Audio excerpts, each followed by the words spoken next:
Well, good morning, everyone. We are here for our last and final episode, at least for this 2021 season. We're entering week 18. Championships are done for the most part because a lot of times nobody wants to play week 18 when maybe a couple of playoff scenarios are there, but a lot of people are also resting their players as well, too. As usual, I'm joined by Jed over in suburb of Chicago and Jimmy over in Arizona. Morning. Hey, before we start, let me ask you a quick question. Let me show you one picture. And here I am with some of our newest thing. SportsCenter captures a memory for the entire Roethlisberger family. For you guys, what did you guys think of the game, and how would you look upon Ben Roethlisberger purely as a fantasy football player? Jed, start with you. I thought that was a nice tribute, and I appreciated how much they went into all that he's accomplished. I don't know if you guys saw that. They showed he's one of only 3 quarterbacks with Tom Brady and I think Peyton Manning to have 2 Super Bowls and 60,000 plus yards, I think it was. So he certainly accomplished a ton. I can remember back when he was drafted and came in as a rookie and played well. Fantasy-wise, I just think of the Pittsburgh offenses that were so prolific, a lot of scoring. He was definitely a regular top 10 quarterback. And so to me, he was part of the 3, I called them the 3 Bs. It was Big Ben, you had Brady, and you had Breeze. Like those are the 3 Bs that you just kept drafting over and over for a period of time. So, definitely an awesome career, Hall of Famer, in my opinion. So great tribute to him. I think also from a fantasy perspective, the one thing about Ben Roethlisberger is you knew you could get him pretty late in the rounds, and he was going to put up some really good numbers for you as well, too. And you're right. I think I do think actually he's going to end up being a Hall of Famer. From a fantasy perspective, too, Pittsburgh's going to have a hard time. I wonder who's going to replace him. They still have some pretty good receivers. Najee Harris did great, but who's going to be that leader of the offense? Jed, I thought you were talking about the killer bees in terms of Brown, Bell, and also Roethlisberger. And before Bell, there was Bettis. And Bettis was really good toward the beginning of Ben's career. But Brown and Bell were there during the height of the Pittsburgh Steelers and the height of Ben Roethlisberger's career. Yeah. They also had some really good receivers, if you think about it. Like every year, it seemed like their third string eventually became their number 1 receiver, right? Like Antonio Brown. I remember when Antonio Brown just came into the league and he was nothing. And he did pretty good his first season, and eventually he became who he was as well, too. Yeah. Well, hey, look, speaking of Antonio Brown, let me play a little bit of this. Down here with Antonio Brown. He is upset about something, Gene, and I've never seen this. He has taken his uniform, his shoulder pads off, and he has run to the Buccaneer locker room. So we'll get you an update. He's not hurt. He has decided to run to the locker room on his own. Wow. That was crazy. Can you tell us what happened to Antonio Brown? Did he quit? I've never seen a guy leave a field like that. And is this the last strike for him? He is no longer a Buck. All right, that's the end of the story. Let's talk about the guys that went out there and won the game. And then last thing for you guys, guess where he was found yesterday? He was at the Barclays Center watching the Nets game. That's good. I didn't see that last one. At least the story that I read was that essentially he didn't want to go back in, or he wanted to go back in and didn't get put back in, and he got upset about it and essentially quit. Like that's the bottom line, is he quit.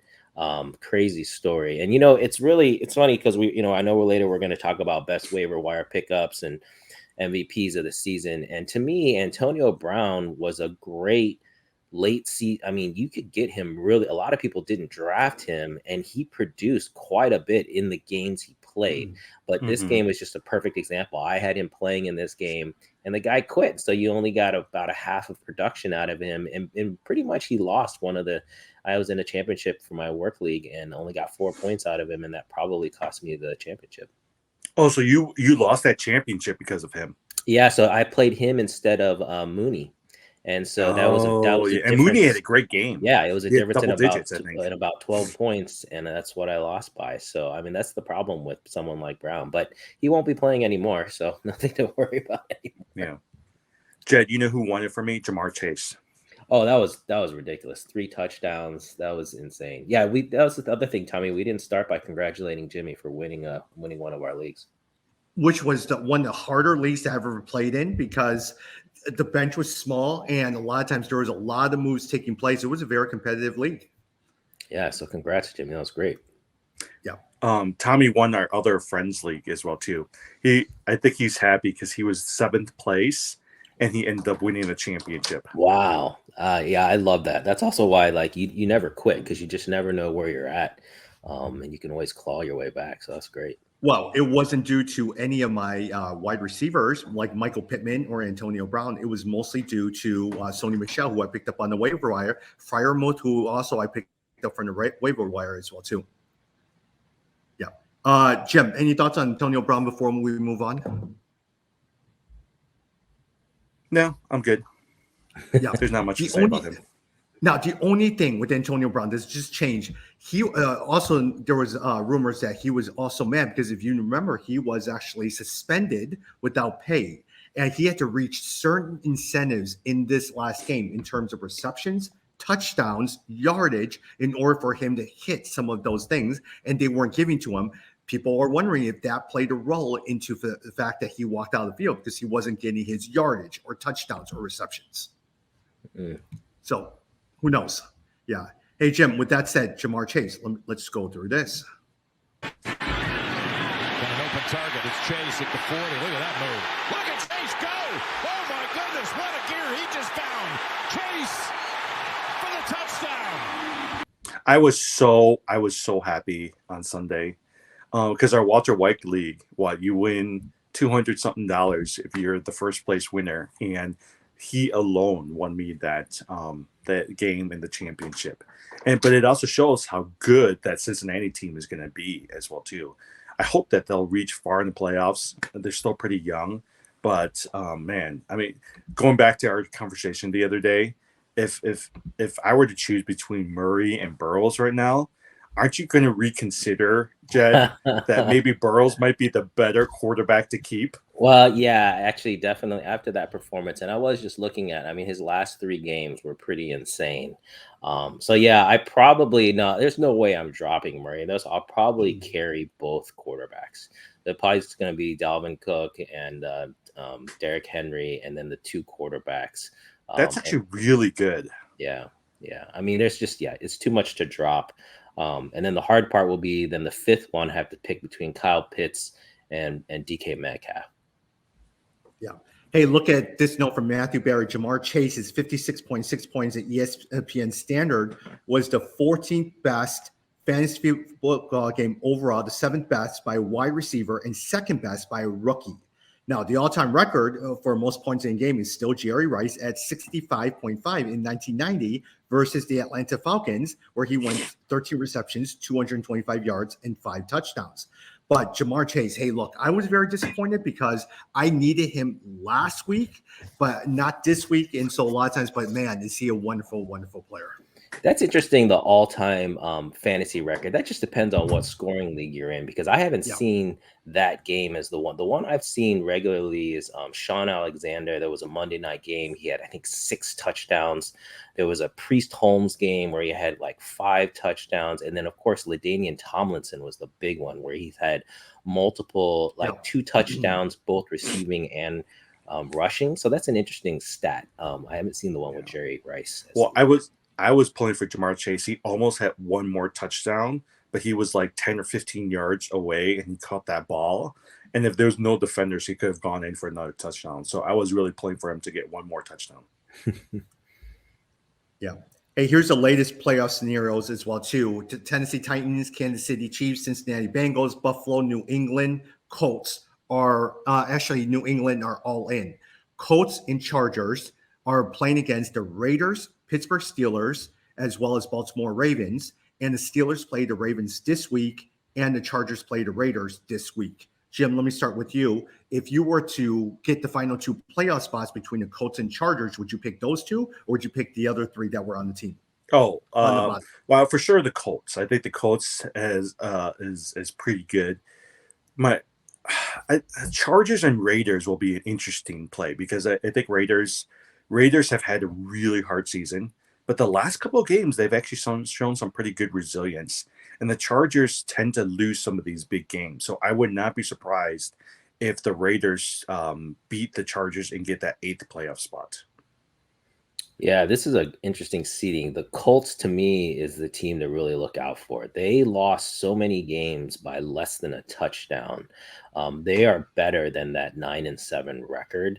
So, and I'm assuming the way this works is the number 1 seed gets a bye. So then it's going to be the Chiefs probably playing the Chargers or whoever's last, and then the Bengals playing the Colts. That is a really tough game. Yeah. That's a tough game to call. So we'll see.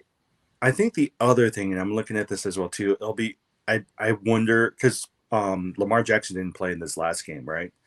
You got to think he's going to come back for this game if they're going to have any remote chance of getting into the playoffs.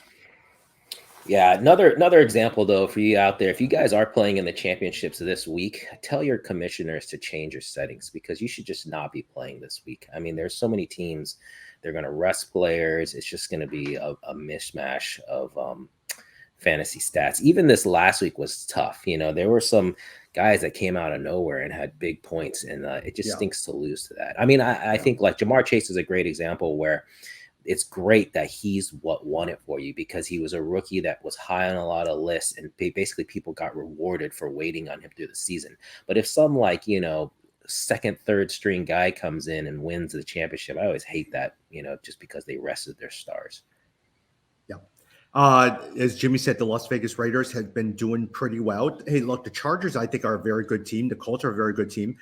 Pittsburgh, I think all of us agree, their offense is terrible. Now, Najee Harris did really, really well yesterday, but with Ben, they're just not throwing well. The Baltimore Ravens, they just really have been struggling for the last couple of weeks. So, Jed, I mean, out of that whole team, if you had to pick, is it the Tennessee Titans or is it the Kansas City Chiefs or the suddenly very, very hot Bengals and Bills and Patriots will be the one that you're looking at?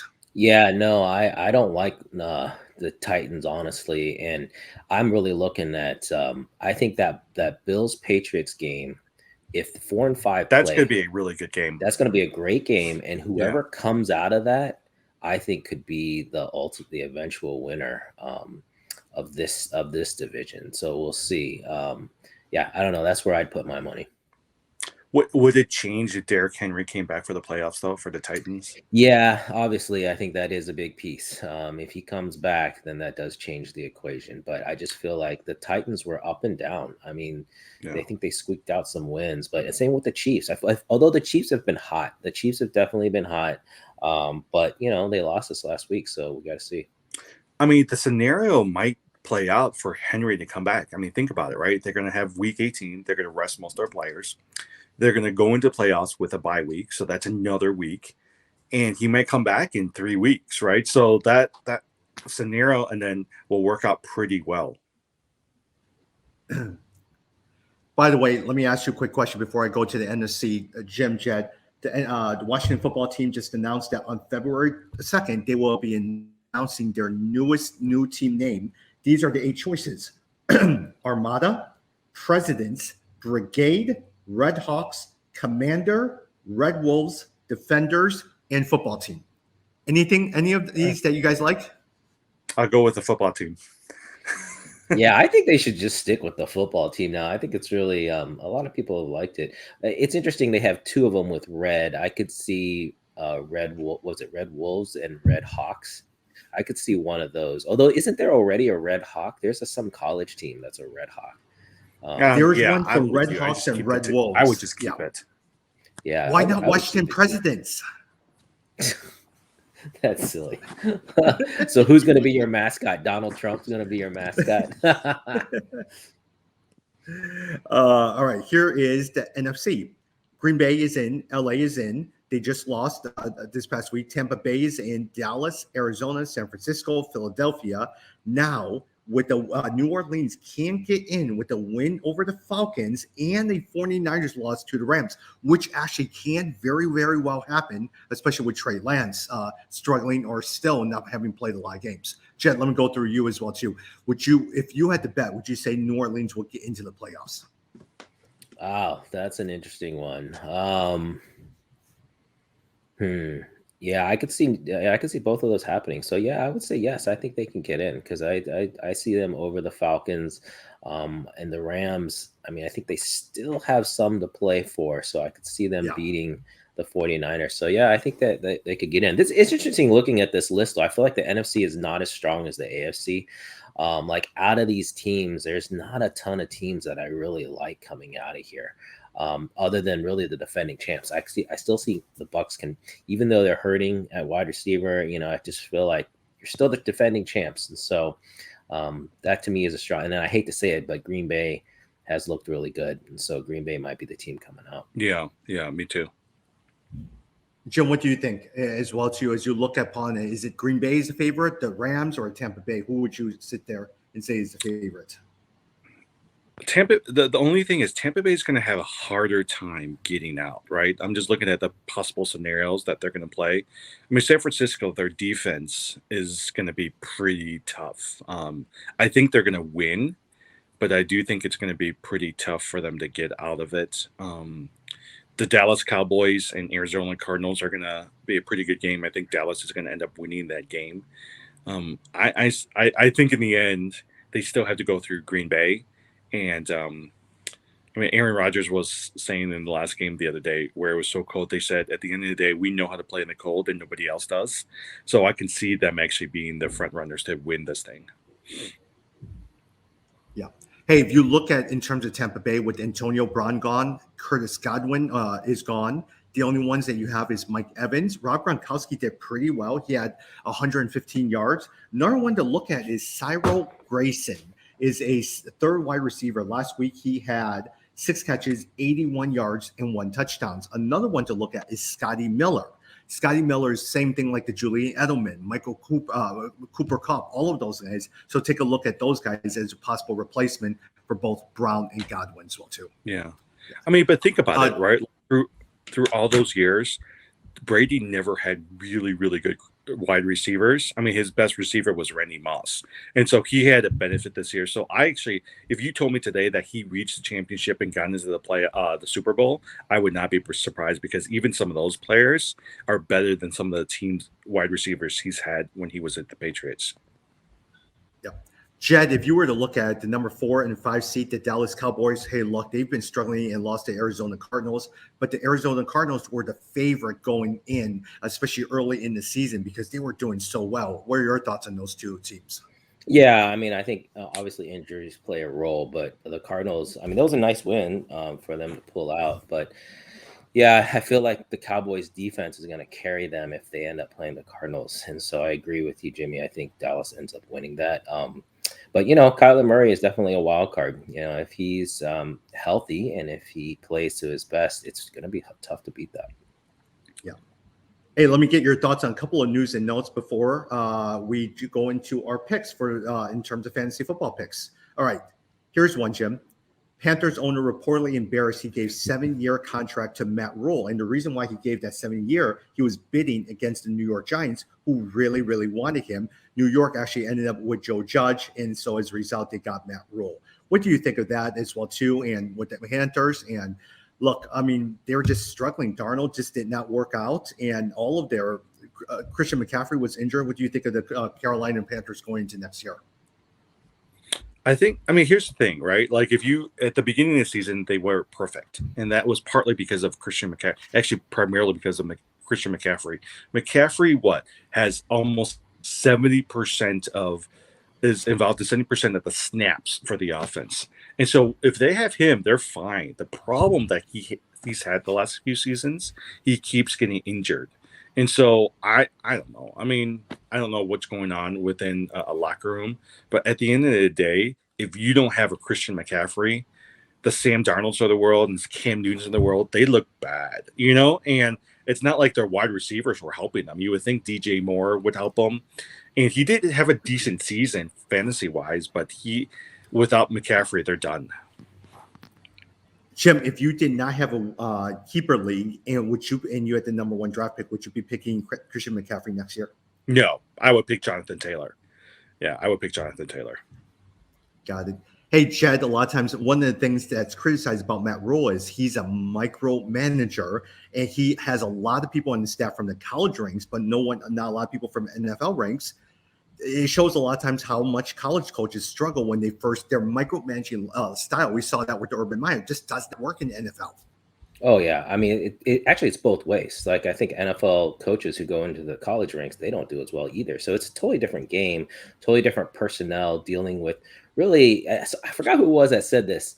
The difference. They were saying that the difference between college and the NFL is in college you call coach coach. In the NFL you call him by his first name. And that is the difference, right? You're dealing with men in the NFL. Like you can't just tell someone what to do.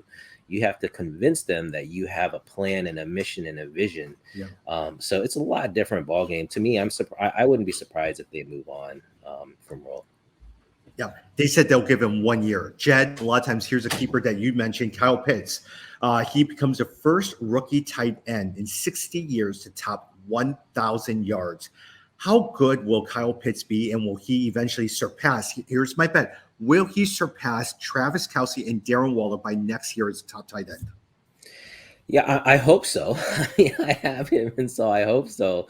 But the problem, and this is where, to me, this is the difference between real life football and fantasy football. In fantasy football, he ended up being, I think, the 5th or 6th rated tight end, which is good. You definitely got what you hope to draft out of him, but he wasn't like in that clear echelon of top 3. And the reason, though, is because teams were so scared of him that from the very first game, even though he was a rookie, there was double team plans or at least chipping plans. And so they were really focused on Kyle Pitts. So he didn't get the offensive production that I really think he's capable of. So personally, for me, I would say, yes, eventually he is going to surpass those guys. But it may take another year. You'll just have to see, because this year he was good, but he wasn't great. Yeah. One more, we saw Jamar Chase, Seattle Seahawks home finale Sunday.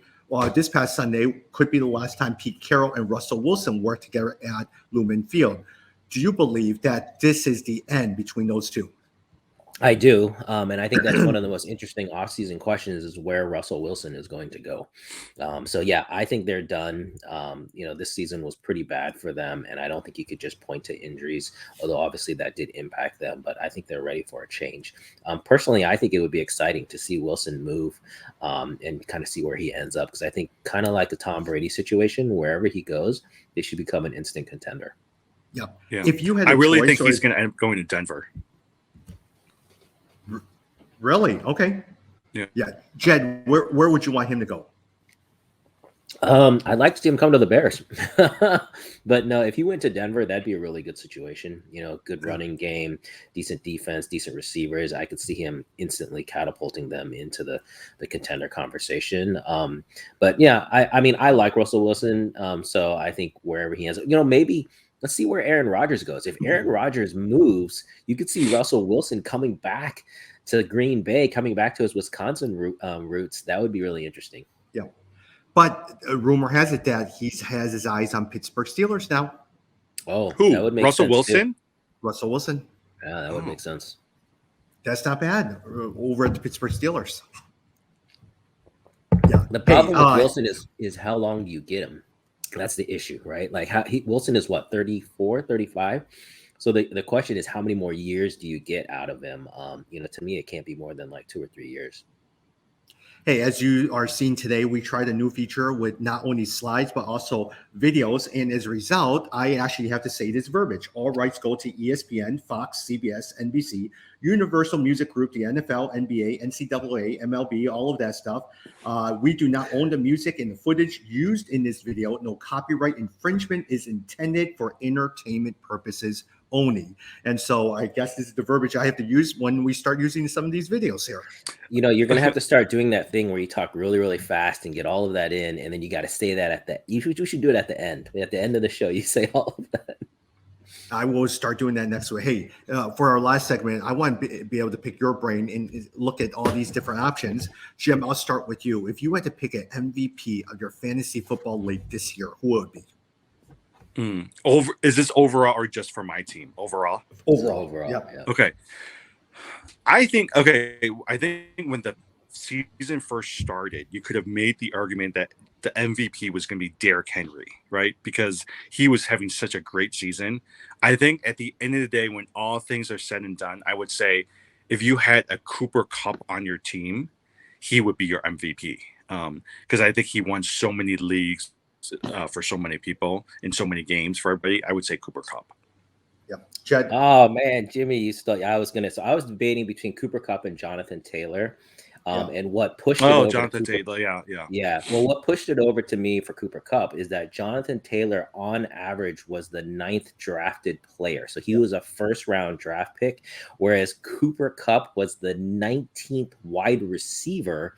His average draft position was around 50. So if you got Cooper Kupp, you got a superstar for really cheap. And like Jimmy said, you probably won your league if you had him. Jed, I had Cooper Kupp. I did not win my league because Matthew Stafford has been struggling a little bit, but my star wide receivers tandem was Jamar Chase and Cooper Kupp. No, that's actually really good. Yeah.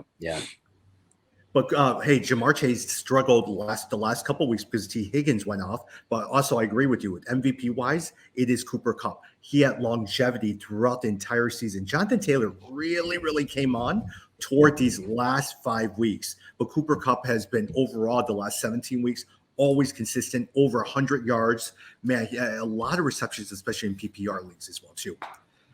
Jed, let me start with you. Best waiver wire pickups. We all know what it is, but what's your best waiver wire pickup? We all know what it is. I don't know. I'm curious what you guys will say. So the 3 that I was looking at, the 2 main ones for offense, Cordero Patterson and AJ Dillon. I thought those were 2 strong. AJ Dillon, especially for the second half. I mean, he produced pretty much, you could still play him, even though Aaron Jones was the starter, you could still play him and get points. And then towards the end, he really started to pick up. But Cordero Patterson, my goodness, I mean, this guy was, again, I looked at his average draft position, wasn't even drafted in a lot of leagues. And man, he really produced. And being able to do it at both the wide receiver and the running back position. So he was on the fringe edge of top 10 for wide receivers and running backs, still in at least top 15, I think. That was a lot of production for someone you probably picked up off the waivers. The last thing I'll mention, though, on the defensive side is Tavon Diggs. I mean, just thinking about if you had IDP players and, you know, his interception, just amazing, like, streak for him. So that would have been a great pickup. Jim? Well, I just remember after the first week and even the second week, Patterson was on a lot of people's waiver wire and he was just sitting there. And I think whoever picked him up really benefited. Same thing with AJ Dillon. I could see AJ Dillon sitting on the waiver wire until maybe middle of the season. And it wasn't until Aaron Jones went down that you saw him on full display. And now, like, I look at him, they know how to use him. I think I would say they're the 2-headed monster every game. He's at least scoring double figures for you. If anything happens to Aaron Jones tomorrow, he's your starting running back, and he's actually going to fill in pretty well. Jim, if you have your jet, is Aaron Jones going to be with Green Bay Packers next year? I think so. I mean, I think so. I don't know if he's going to be the long-term solution because I forget how young AJ Dillon is, right? And if I was a dynasty person and I would try to hold on to AJ Dillon because I actually think that he's really that good. Yeah, got it. Jim, best rookie. Best rookie, Jamar Chase. I mean, for sure. I don't know if there's any. I mean, you can make the argument that Waddle and maybe Pitts could be it, but really it's Jamar Chase. And actually, as I was thinking about it, going to what you said, Jed. There could have been a scenario that you could have had Jonathan Taylor, a Cooper Kupp, and a Jamar Chase on your team, and then gotten a quarterback like Tom Brady. I mean, can you imagine if you had a team like that this year? Yeah, no, agree. It's easily Jamar Chase. I mean, he was the 4th best, depending on your scoring, roughly the 4th best wide receiver overall. Yeah. And to get that for a rookie is pretty amazing. Again, Kyle Pitts, I think close, came in roughly 5th or 6th best tight end. But to me, Jamar Chase won a lot of leagues last week. Yeah. And wouldn't you agree Jalen Waddle will probably be the third best one? Yeah, maybe. Or I mean, Najee Harris didn't do bad. You know, a lot of people Yeah, a lot of people drafted him pretty high, and I was just gonna see like what was he on the top 10 list. Yeah, Najee Harris came in at fourth or fifth. So Najee Harris, I think, is right there too. But after that, then maybe Waddle. And could we all agree that the best rookie quarterback was probably Matt Jones? That's interesting if you look at stat wise. I'd have to look at it in terms of stats. I mean, obviously, in terms of production, Mac Jones, I mean, they have found their guy. But in terms of actual production, I don't know. That's an interesting question. Guys, okay, can you going back to that dynasty league? Remember that draft? I spent $80 on Najee Harris. Could have gotten Jamar Chase right there. Do you guys remember who you spent the most money on at that draft? Did you spend a lot on Jamar Chase? I spent the most on Kyle Pitts. I remember I spent Kyle 60 Pitts. some on Kyle Pitts. Yeah. And remember when Charlene traded for Jamar Chase and people were sitting there, what in the world is she doing? She got a great player. And I thought she was did. I was like, she's getting robbed. Because remember she Jamar traded Chase, Mahomes. Yeah. She traded Mahomes for Jamar Chase, right? Yep. Yeah. So and she got back. Two. Yeah, she got back Russell Wilson and Jamar Chase, and she traded Mahomes and Clyde Edwards-Helaire. Right. Oh, yeah. I mean, think about it. If next year Russell Wilson goes into contender, which most likely he will, and she's got Jamar Chase versus a Clyde Edwards-Helaire and a Patrick Mahomes, she wins the trade, I would say. So just back to the Mac Jones conversation. So if you look at the quarterbacks, he was not even in the top 10, maybe not even in the top 15. He was really like maybe in the back end of the top 20. So I would say, yeah, among the quarterbacks, I guess among the rookie quarterbacks, he was the best one, but he still should not be your starter on your team for fantasy purposes. Yeah. Jen, most disappointing fantasy player for you? Oh, this one. Well, it's interesting. So I'm actually, and I know Kyle, we just talked about Kyle Pitts. He did really well, top 5, whatever. But I'm still going to say for me, it was Kyle Pitts because I was expecting so much out of him. I thought he would be in the top 3. Like I said, I thought he would be like a transcendent kind of player. And he may still be, but he didn't have that season, especially the first half of the season. He was not a double-digit fantasy guy consistently, and so for me, I'm gonna say Kyle Pitts. Really? I guess for me, because he was a rookie, I didn't have that much expectations from him, right? Like I felt like as long as he got 1,000 yards and he did pretty decently and scored double digits, he was going to be fine. It was really going to be the long-term value that I was really looking for as well too. So yeah, for me, you're right. Pitts I probably had too high of expectations for him. It's because, like I said, I was the guy I spent the most money on. Yeah. I think Tim, my most disappointing player, I would say, there's a couple of them, right? You can make the argument that it was a Saquon Barkley. You can make the argument, for me, it was a DK Metcalf, who I actually drafted pretty high in a couple of leagues, and I thought he was going to do really, really well. And then you can also make the argument it was going to be Patrick Mahomes, because there was a stretch there for about 5 or 6 games where he didn't do anything. And even in the last couple of teams, right? Like, he would have won. He usually wins these big games against the Cincinnati Bengals and the Joe Burrows of the world. But even in this last game, you can tell Burrows was a much better quarterback than Patrick Mahomes was. So from a fantasy player perspective, I would say that those 3 players would be people that I think people drafted high for, but were really disappointed by. You know what? Let me also let me change mine to say I want to say it's the most disappointing team. So it's Washington, and it's one of the players. It's one of the players off of Washington. So either Antonio Gibson, Logan Thomas. I guess I'll leave Terry McLaurin off of there. So either Antonio Gibson or Logan Thomas were probably, I would say, the most disappointing because McLaurin had some pretty bad games. Yeah. Okay. So maybe McLaurin in there. Yeah, he had some pretty bad games there. Logan Thomas, I was really high on Logan Thomas too, and he wasn't even in the top 20. I don't think. Yeah, look, Antonio Gibson was probably my starter, my second round draft pick in many of my leagues. I was all in on Antonio Gibson. They were talking about using him like Christian McCaffrey. Ron Rivera was very good. They were supposed to have a very good defense. Ryan Fitzpatrick was their starting quarterback. Air it out to McLaren, over to Logan Thomas and Antonio Gibson. But a lot of times he shared a lot of the time with McKissick toward in the early, and he just struggled with that shin injury as well too. So he was probably my disappointing fantasy player. With the close second, Calvin Ridley. Calvin Ridley was probably your number one wide receiver. He got you absolutely nothing. Maybe one good game, but that was it. Yeah, that's a good point, and we haven't heard like if he's what's going to happen. So it'll be interesting. But you're right. That is a top 3 wide receiver, really. Tom, let me ask you something. My guess is you're going to keep Gibson, right? But if you had a choice between Gibson and Javonte Williams to keep in your dynasty, who would you keep? You know what? I still love Gibson. I mean, I still have very, very high hopes of Gibson. I loved him so much, I traded Jonathan Taylor for Antonio Gibson. Ouch. Yep. So, hey, I would have had a lineup of Jonathan Taylor, Cooper Kupp, and Jamar Chase, and I traded for Antonio Gibson because I was that high on Antonio Gibson. Yeah. Last one, Jed. No, best late round. Oh, go ahead. But you always, I think for you always end up falling in love with those one players, like a Kenny Galladay, and you stick with that player. And at some point, you almost have to let them go because you know they're not going to be that good this year.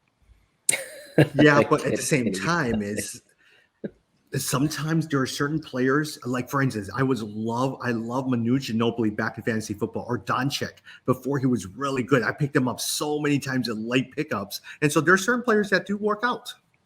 Oh, who was it? Tommy kept. Yeah. Go ahead. Tommy kept getting Tommy. Oh, Tommy kept through the years. Tommy kept picking up Tony Romo as his quarterback, and that's who he got every year. And at some point, Tony Romo did really well, but there towards the end, he just started tanking.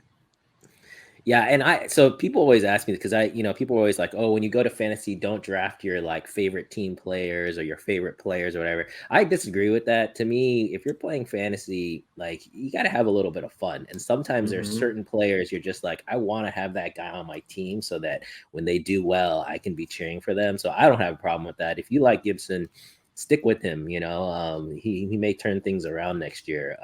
The NFL is really funny. The players. That's why for me, I would not draft Jonathan Taylor number 1 personally, because how many times have you ever seen the number 1 player at the end of the season for that position become the number 1 player the following season at that position? It's very rare.